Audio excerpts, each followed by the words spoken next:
What's up, everyone? Matt Gajewski here, back again talking college football, and today we're going to be breaking down Texas A&M's roster ahead of the 2025 season. It's still the spring. Transfer portal's got a couple more days. A&M's been pretty active, but most of that came in the winter window. We'll get to all of the roster components, but first, before we get started, thank you to anyone that supported the channel with this new series. Any feedback is much appreciated in the comments if you think there's a way we can make this better. And if you want to support in an easy way, the best ways to do so are just liking the video, subscribing to the channel. Surprisingly, it helps a lot more than you'd think, and I appreciate you if you've done that. It's not lost on me that you're choosing to spend your time with me. But let's dive into Texas A&M. We are going to begin with an overview of what happened last year before diving into the roster. So this A&M team, here we have the efficiency metrics where they finished last year. Record-wise, they ended up with an 8-5 record. They started the year extremely hot, only losing to Notre Dame by 10 points in the opener before about the month of November. Then they dropped 4 of their last 5, the only win coming against New Mexico State. Blowout loss to South Carolina, 2-point loss to Auburn, a good 10-point loss to Texas, a 17-7 game. It was a greasy one before losing the bowl game. Bowl games are what they are. But ended up with wins over Missouri and LSU. Those are 2 ranked teams. Beat a very strong Florida team on the road, too. There were highs and lows with this season, which is kind of evidenced in the efficiency metrics for Texas A&M. This team couldn't throw the ball at all. That's what happens when you miss on Connor Wegman and you have to turn to a freshman. Blocking was a little bit suspect, especially in the pass game. That was a unit that also dealt with injuries. Had to play a third-string center. Receiving game, quite bad. They rehauled all of that. A lot of injuries in the secondary, which sort of it's evidenced by their 74th ranked pass coverage unit. Special teams were a problem for them. But still, it's a very talented team with a lot of players on the field that you can work with, which they bring a lot of them back this year. Mike Elko is also back for his second season as head coach. He was previously with Duke, and he coordinated this defense before he went over to Duke 2018 to 2021. So there's a lot of familiarity with Elko in this system. Offensive coordinator is Colin Klein. He took over last year. Previously was with Kansas State.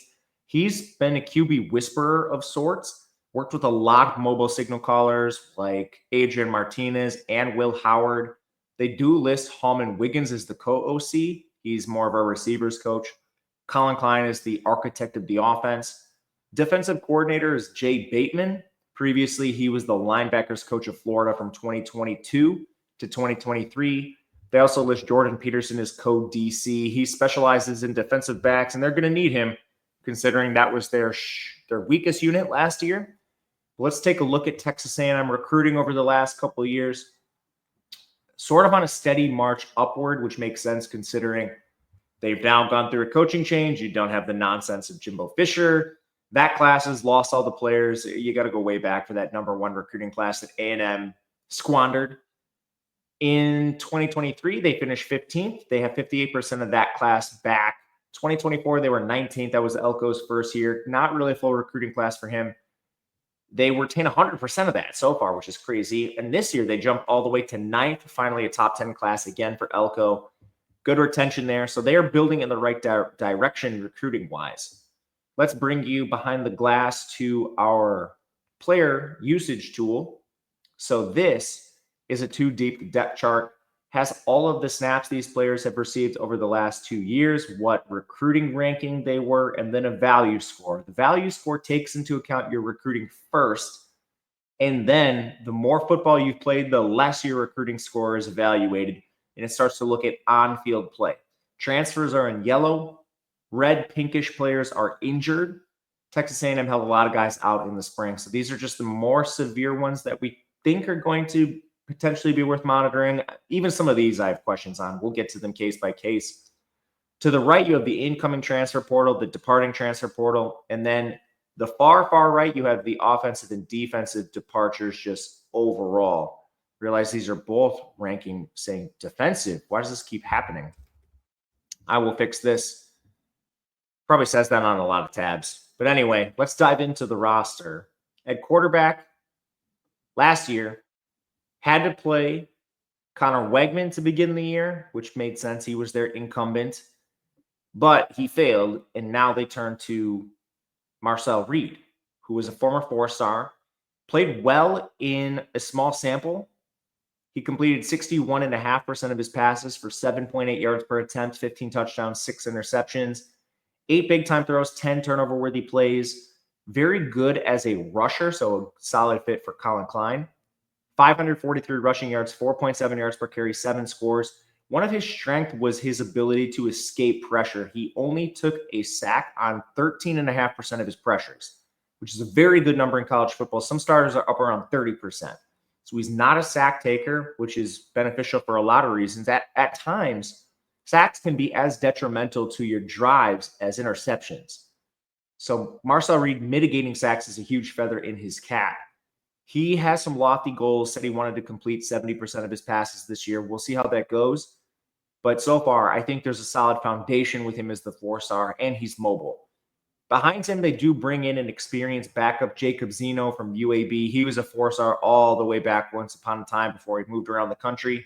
They also have a four-star freshman in Miles O'Neill. So the QB position is in a pretty good spot. You could question the overall outright ceiling with Reed under center, but he was a young player thrown into the fire unexpectedly. There's still probably pretty good ceiling with him too. I think the QB spot is in a good position. Running back. Top 3 guys went down at various points last year. Ruben Owens, he only appeared in 2 games after an offseason injury. 6 feet, 215-pound former 5-star. Played a lot as a freshman.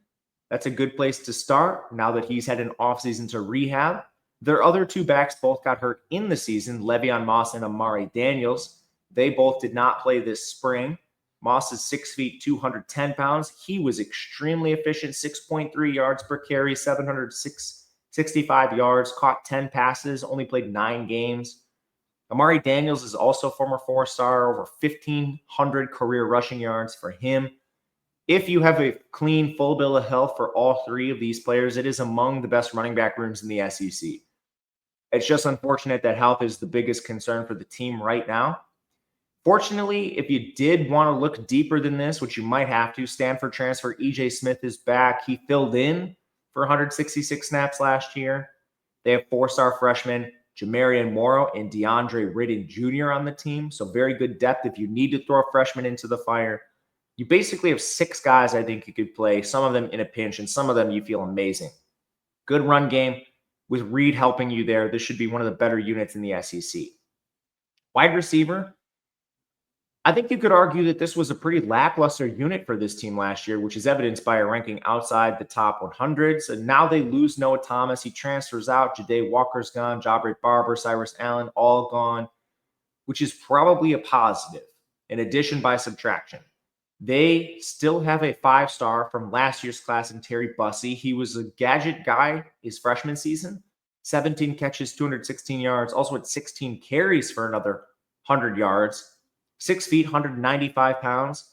He actually played the boundary a lot last year, but he's a player I think you can start with right away with the high-end talent who's now being a full-time receiver in this team, not messing around with other positions. And even if you don't see the development that you would expect from a 5-star, you do have quality transfers in Casey Concepcion from NC State and Mario Craver from Mississippi State. Starting with Concepcion, 5'11", 190 pounds, slot receiver. 87% of his snaps came from the slot over the last 2 years. And he had an awesome 2023 season before taking a step back last year. 839 yards in his freshman season, only 460 last year. But there's at least some nuance to mention with this. NC State starting QB Grayson McCall got injured very early in the season. They had to turn to a true freshman, CJ Bailey. So that wasn't positive for the offense as a whole. They fired their OC. With Concepcion, you also have the ability to run the ball. He has 60 carries over the last 2 years. So a player that they were using almost like Deebo Samuel, like let's just get the ball in his hands. And it was a limited offense. So you kind of had to do some weird creative things to actually involve him. Now with A&M and a solid infrastructure, you would hope that he can play more true receiver and actually blossom into the talent we saw his freshman season. Craver is another 4-star prospect coming over from Mississippi State. He was thrown to the fire right away as a freshman, and he was wildly undersized. 5'10", 165 pounds, but forced to play out wide 85% of the time. First year under a new staff there, one of the few 4-stars. It just is what it is. He had to play. He caught 17 balls for 368 yards. It was up and down. First of all, the team was dreadful. He got hurt for part of the year. He got suspended for a game. Former 4-star, though, so I think he should be the favorite to handle wide receiver 3 duties alongside Concepcion and Bussey. The rest of the team should come down to youth, but you do have a lot of 4-stars. Ashton Bethel Roman, Isaiah Williams, they were 4-stars last year. They were able to flip a 5-star, Jerome Miles. And they have a couple other 4-stars in Kelshawn Johnson and Ernest Campbell. Those are all elite players per their recruiting rankings. Having a 5-star in Jerome Miles it gives you just an extra ceiling to the receiver room. And then for depth, if none of those guys pan out for whatever reason, they did add Jonah Wilson from Houston, who played a bit for them. He's going to be pure depth, should not start over anyone we just mentioned, but I think you can honestly say this is one of the most improved wide receiver rooms in the SEC, as long as you can get good QB play to coax out the ceiling from your 5-stars. They have 2 of them now. 4-star Craver with experience, and then Concepcion, we've already seen him proven. Texas A&M's tight end room was a disaster last year. So now they go out and they address this with a lot of transfers. They bring in Amari Niblack from Texas and Alabama, Mike O'Reilly from Auburn. Both of them are former 4-stars. And a walk-on in Nate Borkersher from Nebraska. I think right away you hope that Amari Niblack can return to form after his career kind of took a turn for the worse when he elected to leave Alabama. Just 90 snaps for him last year with Texas. In 2023, he caught 20 passes for 327 yards with Bama. He's 6'4", 240. So good receiver. Borkersher, he was basically a blocker with Nebraska, 6'5", 250. So not really much to say there. Mike O'Reilly hasn't played a ton for Auburn, but they threw bodies at this position. A lot of bodies. And they also have Theo Mellon Orstrom on the roster. He played 437 snaps last year, primarily as a blocker. He's 6'6", 265. Only caught 10 passes.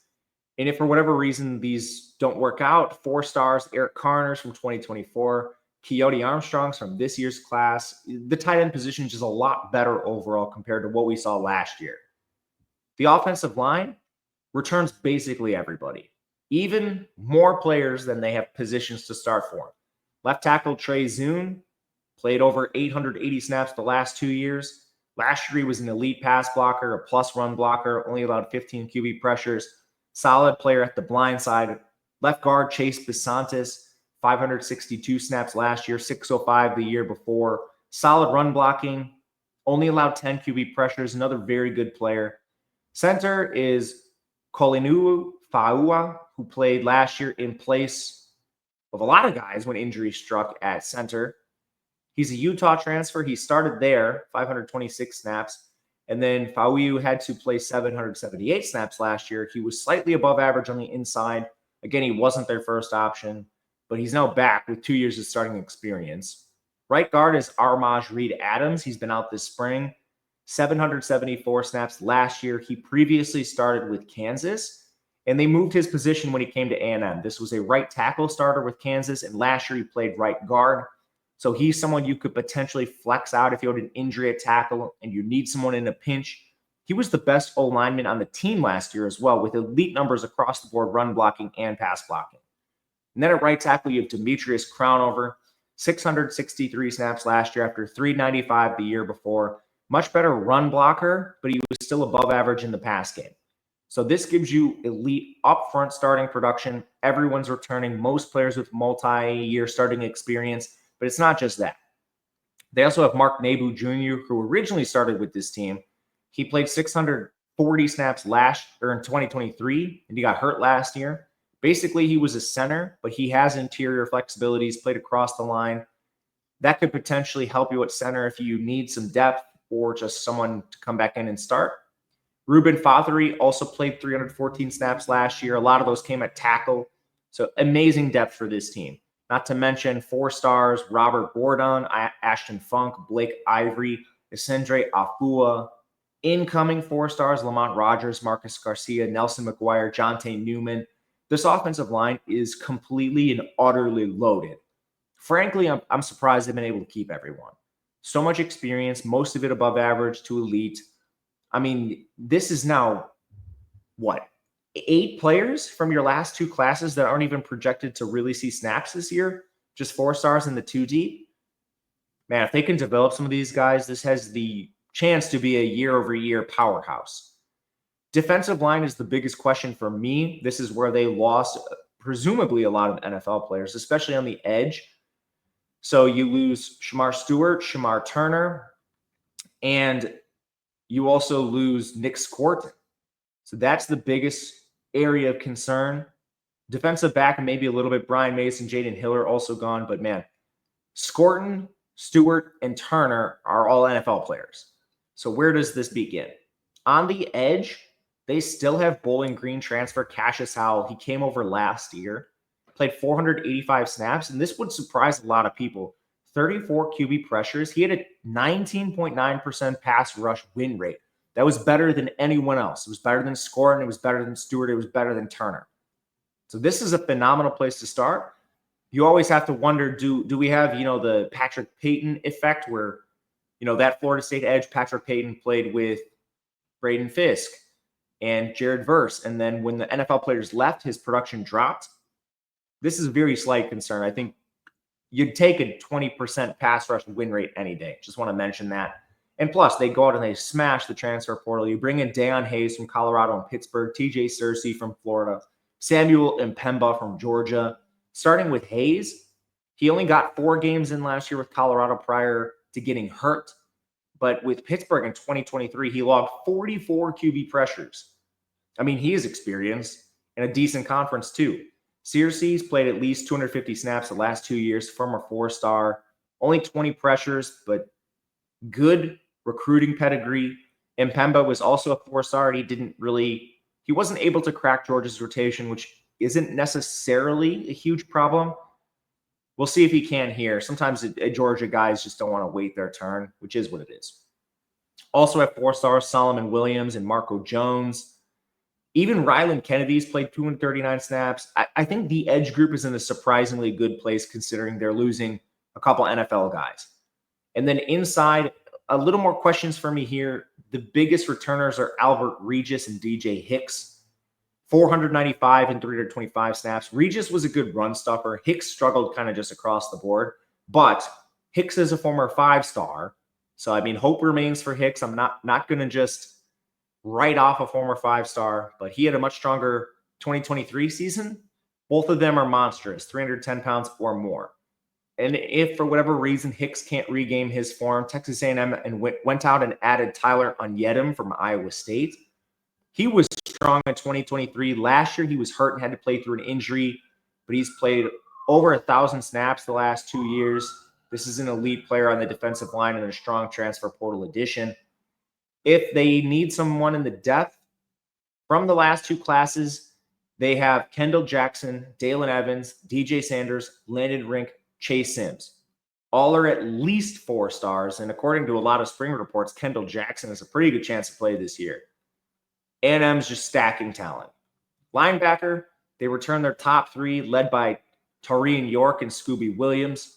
York's played over 1,000 snaps combined the last 2 years. Williams isn't too far behind. Both of these guys are elite in run defense, but struggle a little bit in coverage. York led the team with 82 tackles. Sorry, man. Apparently something's crazy going on outside. I don't know if you guys can hear the squad cars, but that's now 4 that have passed in like 3 seconds. Flying down. I live on a residential street. Anyway, back to linebacker. So getting back to Tarian York at Scooby Williams. When you look at them, both elite run defenders, a little bit of a liability in coverage. York had 82 tackles. Williams came in at 43, but Williams played a little bit less, missed 2 games due to injury. I think that's a solid place to start. And then they also have 371 snaps back from Damian Sanford. He was only a little bit above average in terms of efficiency. So maybe you could question the outright overall talent for this group. But they also have a lot of 4-stars again. Jordan Lockhart from 2024. From 2025, they bring in Noah McHale, Kelvion Riggins. Even Tristan Jernigan played a bit of time last year. So probably not the highest in talent, but it's deep. Defensive back is the biggest concern for me. They portaled a lot of players last year that needed some help. They have two starting corners back, former five-star from Alabama, Des Ricks, and then they have the former Kansas State and JUCO prospect, Will Lee III. Both were boundary receivers, but Lee was just infinitely better than Ricks. Ricks allowed 613 yards. Lee only allowed 404. Only 5 targets separated them. Ricks does have the 5-star pedigree, so hopefully he can develop. If not, you can also return to Javon Thomas, who played 330 snaps last year with middling efficiency, former 4-star. He's been out this spring, so perhaps they don't look at Ricks or Thomas. They could just turn to Georgia transfer Julian Humphrey, who started last year for Georgia, was above average, but Georgia benched him late last year, and he elected to transfer rather than ride it out. So that's about 4 players I think you could at least throw to the fire. And with competition, hopefully you can get above average play at boundary corner. At nickel, I think it's Tyreek Chappelle, who played 2 games. Really, he played just 1 game. He got hurt in week 2, season-ending injury. He had 3 years of above average starting experience before then, 1,952 snaps. If he fails, they bring in Jordan Shaw from Washington, who played 520 snaps last year, only allowed 233 yards in his coverage. Corner, I think, should be better. They just have more options and higher end talent. Safety, Marcus Ratcliffe, Dalton Brooks, Bryce Anderson all return. Ratcliffe has 555 and 651 snaps the last 2 years. Brooks has 564 and 170. Anderson has 466 and 622. All of them played regularly throughout the year. Man, it's just so deep. And then 4-stars, Jared Kerr, Jamar Beal-Goins, Bravion Rogers, Jordan Price, Miles Davis, Adonis Curry, Rashad Johnson Jr., Kobe Sellers, Dejon Petaway. All of those players are on the team from the last 2 years, recruited at a 4-star level or higher. I mean, there's just so much talent with this team. This rivals Georgia. This rivals Alabama. They actually have a returning QB. So, I'm very impressed by this A&M roster that Elko's been able to put on the field for year 2. Kicker, they have Randy Bond. He returns for his 4th season. He's never missed an extra point. The only concern with Bond is he's shaky from deep. He's 14 to 25 from 40 to 49, 8 of 11 on 50+. He did improve his accuracy each of the last 2 years, jumping all the way to 16th in the country last year. So Bond is an elite kicker to finish up with. Just very impressed with this team. So we know about the roster. Let's take a look and see what we have for a schedule with this team. Whoops, it's not trying to do that one. There we go. Okay.